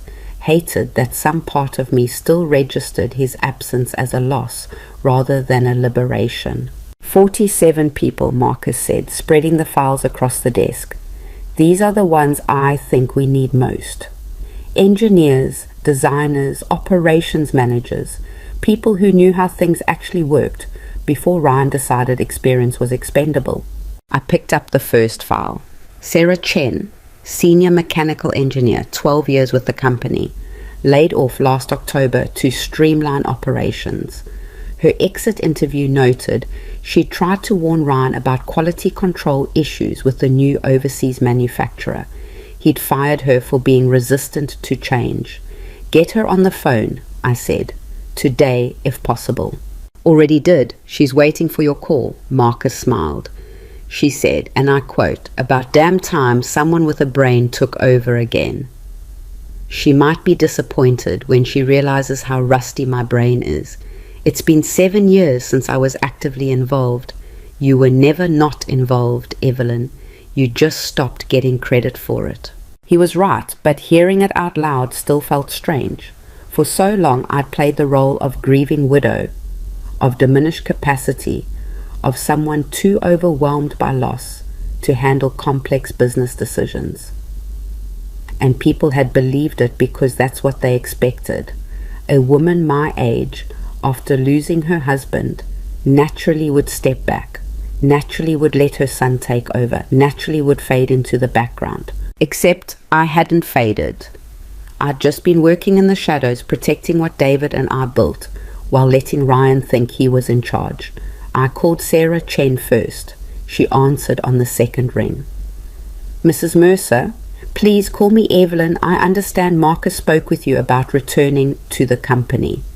There was a pause. Is this really happening? Because I've got to tell you, when he called, I thought it was a prank. Ryan made it pretty clear that people like me weren't welcome anymore. Ryan is no longer with the company, and yes, this is really happening. I'm rebuilding, properly this time, and I need people who actually care about quality and innovation instead of just quarterly profits. What happened? The rumors are wild. Everything from hostile takeover to embezzlement to you having Ryan committed for incompetence. I laughed, surprising myself. The truth is stranger than the rumors. But the short version is that Ryan tried to sell something he didn't own, and I'm taking back control of what was always mine. Good for you. Sarah's voice was fierce. That company was dying under his leadership. We all saw it happening, but none of us could stop it. Well, now we can. I'm offering you your old position back with a 20% salary increase and full authority to overhaul the quality control systems however you see fit. When do I start? How about Monday? I'll be there at 8. By the end of the day, I'd made 16 calls. 12 people said yes immediately. 3 needed time to think about it. 1 had moved to Seattle and was happy there, but gave me 3 referrals of other talented people Ryan had pushed out. It felt good, having a purpose beyond just surviving each day, having something to build instead of just something to protect. But then the sun would set, and the house would get quiet again, and I'd remember that I was doing all of this alone, that the person who should have been my partner in rebuilding was instead somewhere out there hating me for destroying his life. Thursday evening, Leon called. North Point's attorneys are moving forward with their lawsuit against Ryan. They're claiming intentional fraud and seeking full restitution plus damages. How much are they asking for? $78 million. They're saying the failed sale cost them opportunity losses and damaged their reputation. I did the math in my head. Ryan had maybe $5,000 left from what I'd given him. Even if he liquidated everything he owned, the condo, the car, whatever jewelry Vanessa hadn't taken, he might scrape together $200,000. He was so far underwater he'd never surface. They know he can't pay that, I said. Of course they know, but they're making an example of him, showing other would-be fraudsters what happens when you misrepresent assets in a corporate sale. He's going to be buried under this debt for the rest of his life. Leon was quiet for a moment. You could help him. Why would I do that? because he's still your son, because watching him drown might not feel as good as you think it will, because you have the resources to make this go away, and he doesn't. He tried to steal from me, Leon, and you stopped him. You won. The question now is whether you want revenge or whether you want resolution. I hung up without answering because I didn't know what I wanted anymore. The weekend dragged. I kept busy with contractor meetings for the office renovation, with financial planning sessions for the company relaunch, with anything that would keep my mind occupied. But Saturday night, alone in the house, I found myself in Ryan's old room again, sitting on the floor next to the boxes Maria had packed. I opened one at random. Trophies from Little League, debate teams, science fairs, programs from school plays where he'd had minor roles but had been so proud to be included.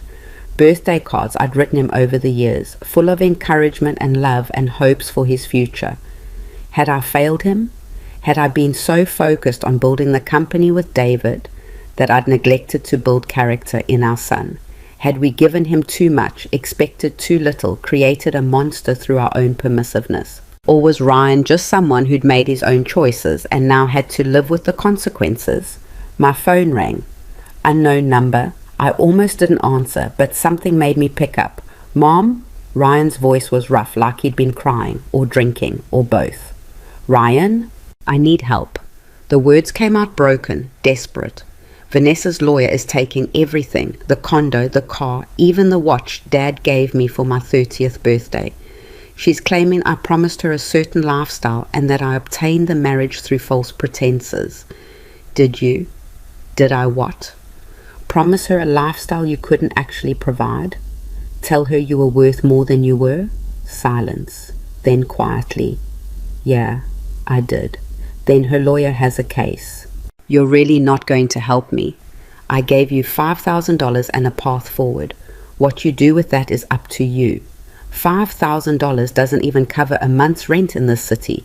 The hotels are kicking me out. I can't get a job because everyone in the industry knows what happened.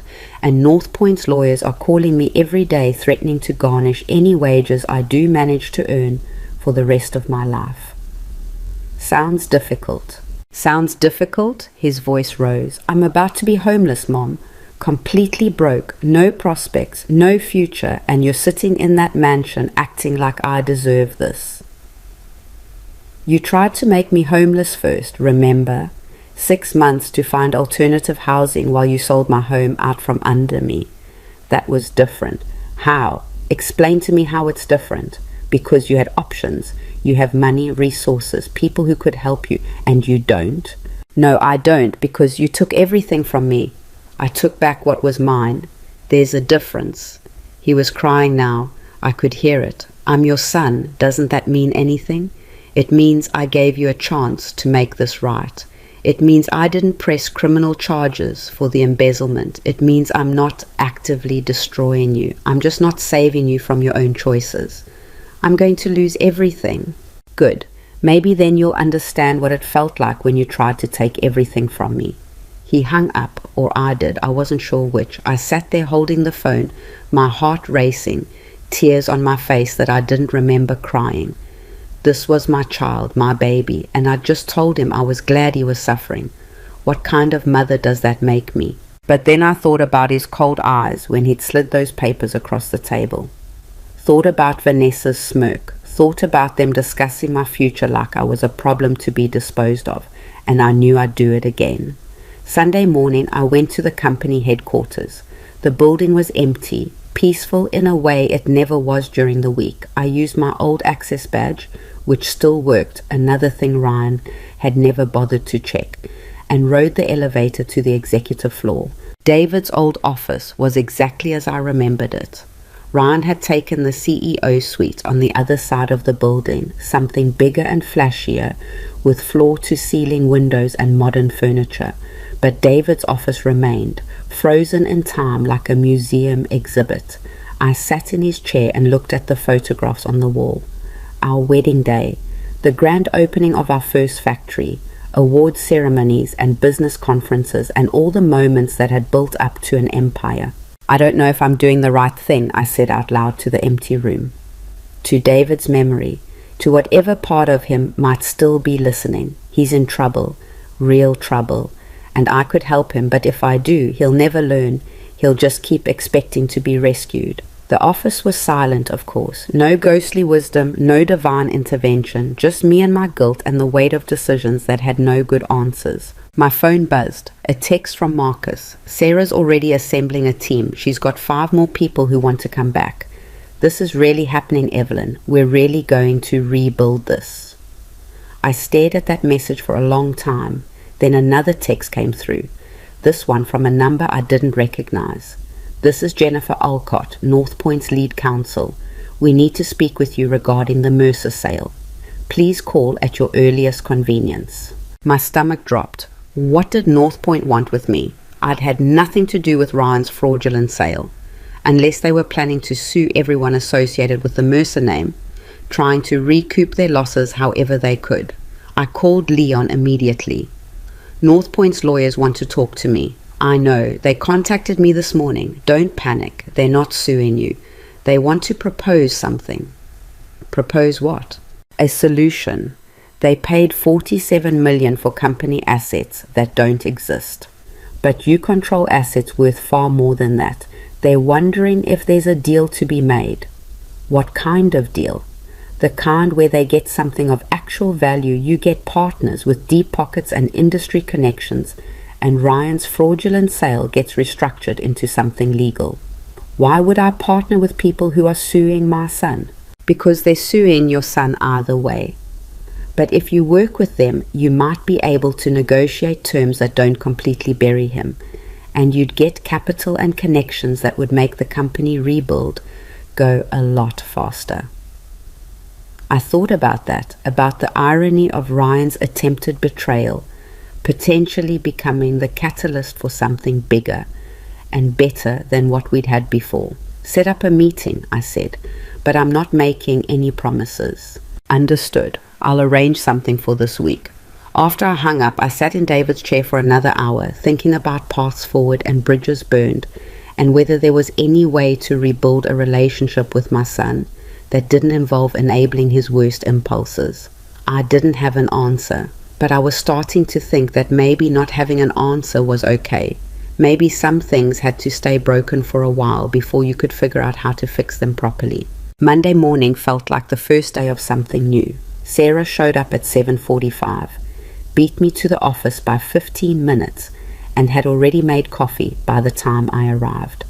Couldn't sleep, she admitted. Too excited, too nervous, little bit terrified that this is all going to fall apart. You and me both. We spent the morning going through operational plans, identifying what needed immediate attention versus what could wait. By lunch, 3 more of the people I'd called had confirmed they were coming back. By 3 o'clock, Sarah had drafted a complete overhaul of the quality control protocols. This is going to take time, she warned. We can't just flip a switch and undo 3 years of damage. I know, but at least we're moving in the right direction. That evening, Jennifer Alcott from North Point came to my house. Leon was with me, along with Patricia, creating a wall of professional support that made me feel slightly less like I was walking into an ambush. Jennifer was younger than I expected, maybe 40, with sharp eyes and a no-nonsense demeanor. She declined coffee and got straight to business. Mrs. Mercer, North Point invested $47 million in what we believed was a comprehensive acquisition of Mercer Industries. Your son represented the sale as including all operational assets, intellectual property, and revenue-generating contracts. We've since discovered that was false. I'm aware. We've also discovered that you control the actual assets through a private trust structure, assets worth conservatively $300 million. Also aware. Jennifer leaned forward. We're not interested in a protracted legal battle with a family in crisis. We're interested in a legitimate business opportunity. So here's what we're proposing, a partnership. North Point provides capital and operational support for a comprehensive company relaunch. You maintain majority ownership and final decision-making authority. We get a fair equity stake and seats on the board. And Ryan? That's the complicated part. We're willing to restructure the lawsuit if you're willing to restructure the deal he made. Instead of a $47 million fraudulent sale, we turn it into a $47 million investment in the revitalized company. Ryan gets immunity from the fraud charges. We get actual assets, and you get partners who can help take the company global. Leon had warned me this was coming, but hearing it out loud still felt surreal. You want me to bail out my son after everything he did. We want to solve a business problem in a way that benefits everyone. What happened between you and your son is family drama. What we're talking about is a corporate restructure that happens to resolve that drama as a side effect. I looked at Leon. He gave me a small nod that said it was a legitimate offer worth considering. I need to think about it, I said. Of course, but Mrs. Mercer, you should know that if we don't reach an agreement, we will pursue the lawsuit against your son to its fullest extent. We will garnish his wages, seize his assets, and make sure that everyone in the business world knows what he did. He'll never work in this industry again. Is that a threat? It's a reality. We're offering you a way to save him from that, but the window for negotiation is limited. After she left, I sat with Leon and Patricia in the living room trying to process what had just happened. They're basically asking you to forgive Ryan and give him a second chance, Patricia said bluntly. Wrapped up in corporate language, but that's what it amounts to. Except it's not forgiveness, Leon corrected. It's a business decision that happens to benefit him. You'd still maintain control. He'd still face consequences. But those consequences wouldn't include complete financial destruction. Why do I feel like I'm being manipulated into rescuing him? Because you are, Patricia said, but that doesn't make it the wrong decision. I went to bed that night without deciding anything. But around 2 a.m, I got another text from Ryan. The hotel is kicking me out tomorrow. I've called everyone I know. No one will help me. Not friends, not business contacts, not even Vanessa's family. I'm out of options. I stared at that message in the dark. Tried to feel something other than this exhausted sadness. Another text. I know I don't deserve your help. I know I destroyed any right to ask you for anything. But I'm asking anyway. Please, I have nowhere else to go. I thought about David, about what he would do in this situation. He'd always believed in second chances, in rehabilitation over punishment, in the possibility that people could change if given the right motivation. But he'd also been clear about consequences, about accountability, about not enabling behavior that hurt other people. What would he want me to do now? I typed out a response, deleted it, typed another one, deleted that too. Finally, I just wrote, "Come to the house tomorrow at 10, we need to talk." His response was immediate, thank you, I'll be there." I turned off my phone and lay in the dark, wondering if I'd just made a terrible mistake or taken the first step towards something that might eventually resemble forgiveness. Either way, tomorrow would tell. Ryan showed up at 9:45 the next morning, 15 minutes early, which told me exactly how desperate he was. I watched from the upstairs window as he got out of a beat-up Honda Civic that definitely wasn't his. Probably a rental, the cheapest one available. His clothes were wrinkled, the same outfit he'd worn 3 days ago, and he carried nothing but his phone. When I opened the door, the difference in him was startling. The arrogant executive who'd strutted in here 2 weeks ago was gone. In his place stood someone who looked like he hadn't slept in days, hadn't eaten much either, and was running on nothing but fear and desperation. "Thank you for seeing me," he said, and his voice cracked on the last word. I stepped aside to let him in. He walked past me into the entrance hall and just stood there, looking around like he was seeing the house for the first time. Or maybe seeing it as something he'd lost rather than something he was entitled to. "Kitchen," I said. I made coffee. We sat at the same table where this whole nightmare had started. I poured 2 cups, slid one across to him. His hands shook when he picked it up. "I'm going to talk," I said, "and you're going to listen. No interrupting, no defending yourself, no explanations. Just listen. Can you do that?" He nodded. "I got a visit yesterday from North Point's lawyers. They're offering a deal that would save you from complete financial destruction, a partnership that restructures your fraudulent sale into a legitimate investment, gives you immunity from prosecution, and lets you walk away with your life mostly intact. Hope flickered in his eyes. Really? I'm not finished. The deal requires me to partner with people I don't know, give up a portion of control over a company I've protected for years, and basically use my resources to bail you out of a mess you created. So before I even consider it, I need you to answer one question honestly. And Ryan, if you lie to me right now, we're done forever. Do you understand? Yes. Why did you really do it? Not the surface reasons about the company struggling or Vanessa's expectations or wanting to prove yourself. The real reason. Why did you try to destroy me? He stared into his coffee for a long time. I waited, watching the war play out on his face.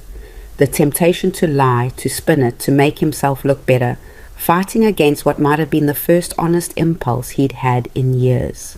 Because I was jealous, he finally said, so quietly I almost didn't hear him. Of you and Dad. Of the way he looked at you like you were the most extraordinary person in the world. Of how he'd ask your opinion on everything, trust your judgment over everyone else's, give you credit for ideas that I thought, that I wanted to believe were his. You were jealous of your parents' marriage. I was jealous that he saw you as an equal when he only ever saw me as a disappointment.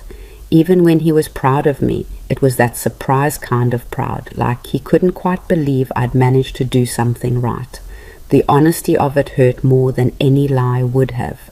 So you decided to tear down what we built together.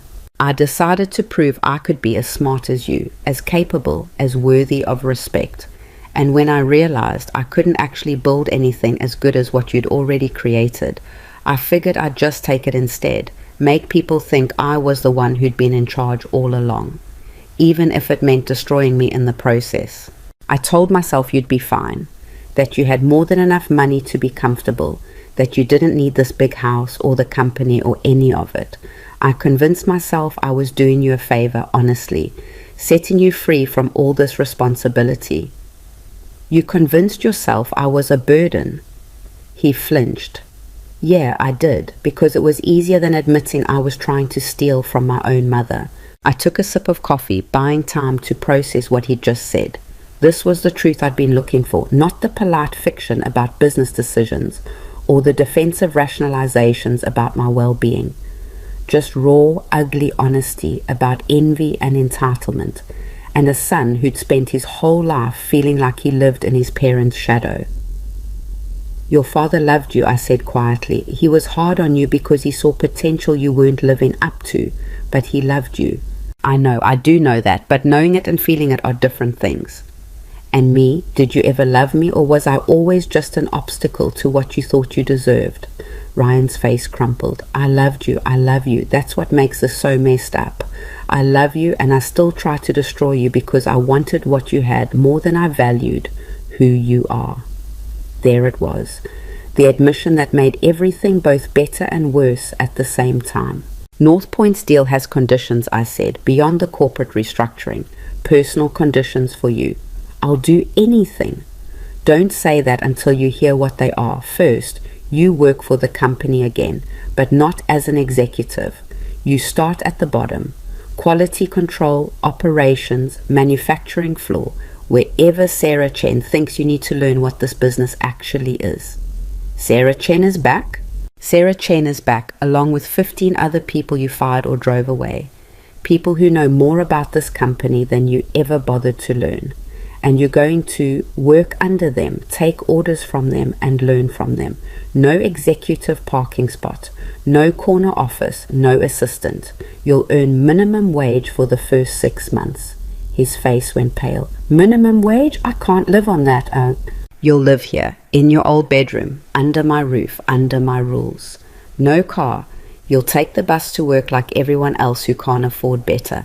No eating out, no luxury purchases, no going back to the lifestyle you think you're entitled to. For how long? Until you prove you understand what work actually is. until the people you fired tell me you've earned their respect, until you can look me in the eyes and honestly say you understand why what you did was wrong, not just because you got caught, but because it was wrong. Ryan sat there processing, and I could see him calculating whether he could survive those conditions, or whether his pride would rather let him be destroyed than accept such a humiliating come down. "What if I say no?" he finally asked. "Then North Point sues you into oblivion. You'll spend the next 30 years paying off a debt you'll never escape, and you'll do it without any help from me. You'll be 43 years old with no job, no references, no prospects, and a reputation that makes you unemployable in any industry where people check backgrounds. That's not really a choice." "No, it's not. But I'm giving you one anyway, because unlike you, I'm not interested in watching my child suffer just to prove a point. I'm interested in whether you're capable of becoming someone worth saving." He was crying now, not bothering to hide it. "I don't know if I can do it. Live like that, work like that, become the kind of person you're describing. Then don't accept the deal. Walk away right now. I'll survive. The company will survive. The only person who won't survive is you. Why are you doing this? After everything I did, why are you giving me this chance?" I thought about that question, about all the possible answers I could give, about love and duty and the fact that he was my only child, about David's belief in redemption and second chances, about the part of me that would always see him as the little boy who needed his mother, no matter how badly the man he'd become had hurt me. But I gave him the truth instead. Because I'm tired of fighting. Because destroying you won't undo what you did to me. Because if I spend the rest of my life punishing you, the only person who really suffers is me. This isn't about forgiveness, Ryan. This is about practicality. You're a problem that needs solving, and this is the most efficient solution. He looked at me with something that might have been disappointment, like he'd wanted a declaration of maternal love instead of cold business logic. "I thought you'd say it was because you love me." "I do love you, but love isn't enough anymore. Love is what let you hurt me in the first place, because I loved you too much to see what you were becoming. What I'm offering now isn't love, it's structure, consequences. The kind of boundaries I should have set years ago before you started believing that being my son meant you could take whatever you wanted." Ryan wiped his eyes with the back of his hand. "When do I start?" "Today. Right now. Maria's already made up your room. Your work schedule starts tomorrow morning at 6. Sarah will pick you up at 5:30.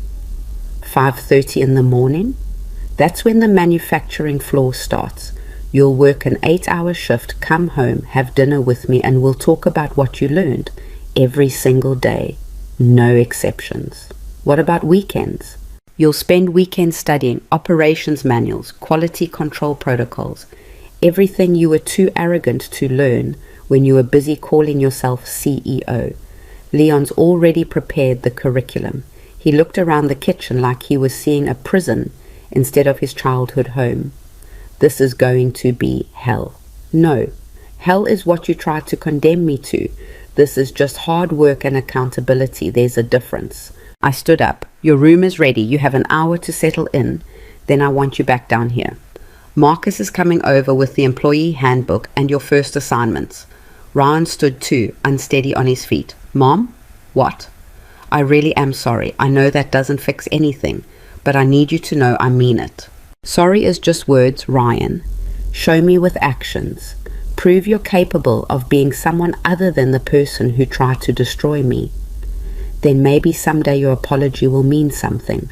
He went upstairs and I heard his footsteps on the landing, heard the door to his old room open and close, heard the sound of someone confronting the ruins of their own choices. Maria came in from the garden where she'd been giving us privacy. You're really letting him stay? I'm really making him earn his way back. There's a difference. Mr. David would approve. He always said consequences were the only real teacher. David would probably think I'm being too soft. He wanted to cut Ryan off completely after the car incident in college. And you talked him out of it because you saw potential everyone else missed. Maybe you still do. I didn't know if that was true. What I saw in Ryan right now wasn't potential, it was wreckage. But wreckage could be rebuilt if the foundation was still solid. The question was whether Ryan had any foundation left or if he was just rubble all the way down. The next 6 months were harder than anything I'd done since David died. Harder than grieving, harder than rebuilding the company, harder than facing down my own son's betrayal. Because this required daily patience, daily boundary setting, daily resistance to the urge to just make it easier for him. Ryan struggled. Of course he struggled. The first week he showed up late twice and Sarah sent him home without pay. The second week he mouthed off to a line supervisor who'd been with the company for 20 years and got written up. The third week he tried to skip the bus and call a car service, and I made him walk the 4 miles to work in the rain. But slowly, so slowly I almost didn't notice it happening, something started to shift. He stopped complaining about the early mornings, started asking questions instead of assuming he knew better, came home with grease under his fingernails and pride in his voice when he talked about fixing a machine that had been down for 2 days. One night, about 3 months in, we were having dinner, the mandatory nightly meal where we discussed what he'd learned, and he said something that stopped me mid-bite. I never knew how much Dad actually knew about the manufacturing process. I thought he just shook hands and made deals. But today, one of the engineers was talking about a modification Dad designed back in 2003 that's still the most efficient solution anyone's come up with. And I realized I never even asked him about his work, never cared enough to learn what made him good at it. He wanted to teach you, you weren't interested. I was interested in the money and the status, not the actual work. That's why I failed so badly at running things. I thought being CEO meant telling people what to do. I didn't understand it meant understanding every single part of the operation well enough to make informed decisions. Are you understanding it now? I'm starting to. Sarah's got me rotating through every department. Last week I was in shipping, this week I'm in quality control, next week I'll be in R&D. And every department has people who remember Dad, who tell me stories about how he'd show up unannounced to see how things actually worked instead of just reading reports. He believed you couldn't lead what you didn't understand. I'm beginning to see why. Progress wasn't linear. There were setbacks. A particularly bad day when he came home furious that a 26-year-old engineer had corrected his mistake in front of the whole team. A week where he got sick and wanted to call out, but I made him go to work anyway because hourly employees don't get unlimited sick days. A moment when he saw his old college friends posting vacation photos on social media and had a complete breakdown about how unfair his life had become. But he kept showing up, kept working, kept learning. The North Point partnership went through officially in month 4. Jennifer Alcott came to the office for the signing, and Ryan was there too, not as a party to the agreement, but as the quality control associate who brought coffee for the meeting. Jennifer looked at him, looked at me, and said, "This is either the strangest redemption arc I've ever seen or the most elaborate form of parental revenge." "Can't it be both?" I asked. By month 6, something had fundamentally changed in Ryan. He'd lost weight, gained muscle from the physical labor. His eyes were clearer. His voice was steadier. He didn't carry himself with that false confidence anymore, the bravado of someone pretending to be important. Instead, he moved like someone who knew his value because he'd earned it. Sarah came to me on a Tuesday. "He's ready." Ready for what? To be more than an hourly worker. "He's good, Evelyn. Really good. He's got instincts I didn't expect. Sees problems before they become critical. Understands the systems in a way that takes most people years to develop. He's earned a promotion." What are you thinking? Junior operations manager. He'd still have supervision, still have accountability, but he'd have some autonomy, some responsibility that matters. What does the team think? They voted on it, 16-2 in favor. The 2 against weren't personal. They just want to see more time before he gets any authority. But the rest, they believe he's changed. I called Ryan into my office that evening. He came in still wearing his work uniform, still smelling faintly of machine oil and effort. Sarah says you've earned a promotion. His face lit up, then immediately shuttered like he was afraid to hope. Yeah? Junior operations manager, salary position, small office, 2 direct reports, real responsibility. When? Next Monday. But Ryan, hear me clearly, this isn't a gift. This is earned, and it can be unearned just as quickly if you forget the lessons of the last 6 months. I won't forget. I can't forget. Every time I think about slipping back into old habits, I remember what it felt like to have nothing, to be nothing. You were never nothing. You just had to learn the difference between being someone and appearing to be someone. He sat down across from my desk. The desk that used to be David's, that used to be Ryan's during his failed tenure as CEO. Can I ask you something? Go ahead.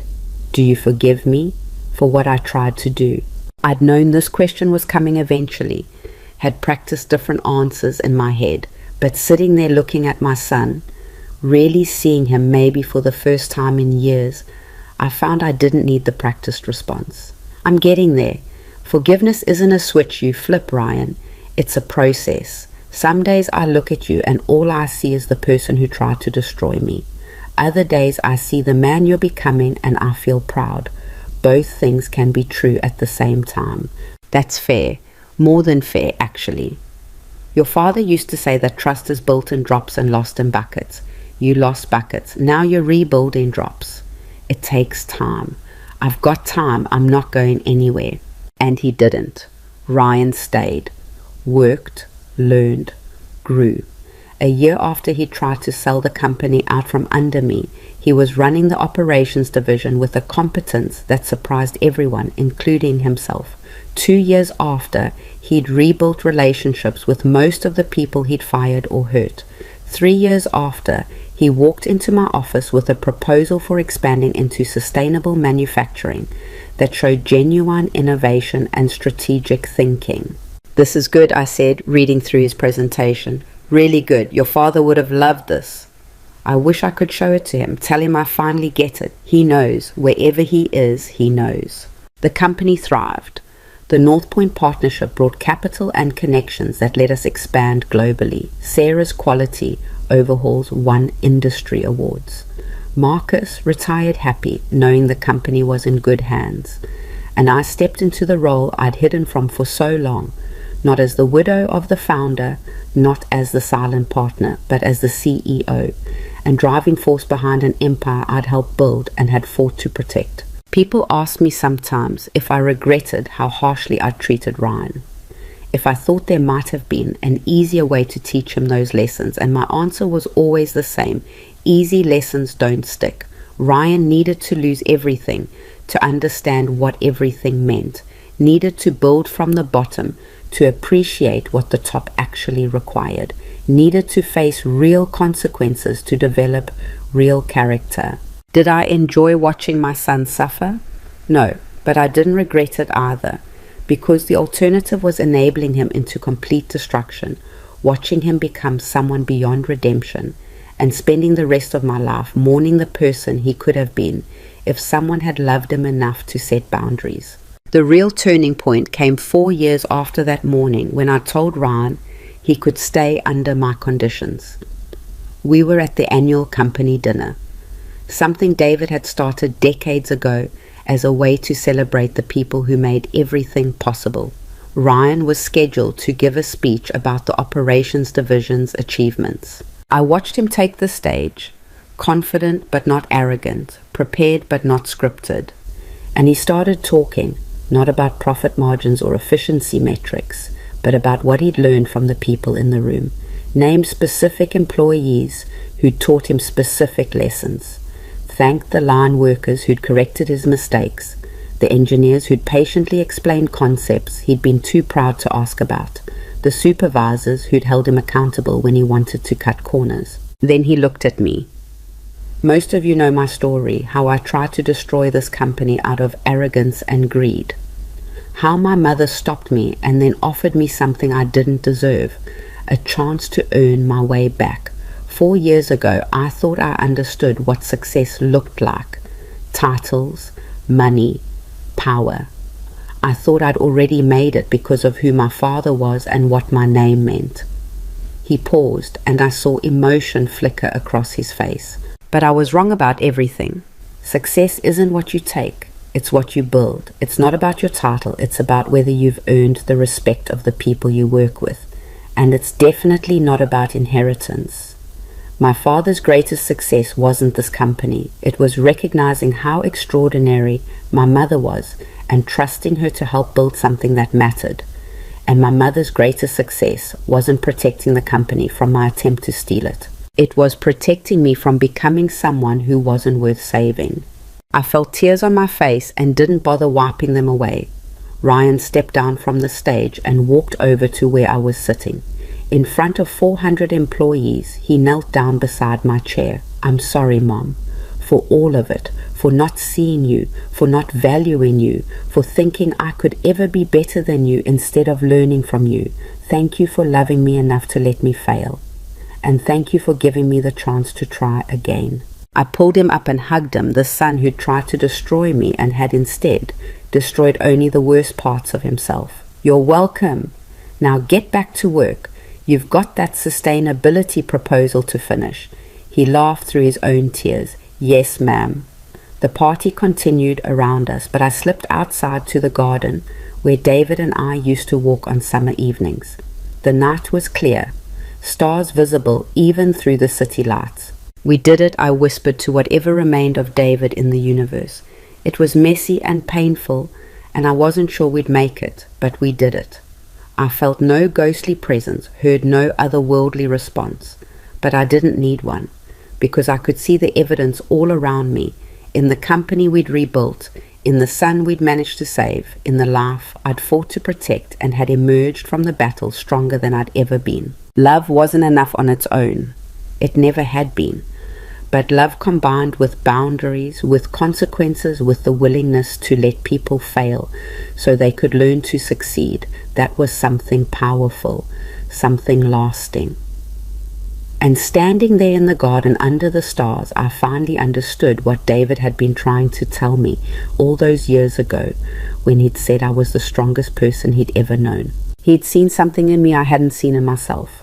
The strength to protect what mattered, the courage to fight back against betrayal, the wisdom to know when punishment was necessary and when redemption was possible. I wasn't perfect. I'd made mistakes. There were moments I'd been too harsh, moments I'd been too soft, moments I'd second-guessed every decision, but I'd survived.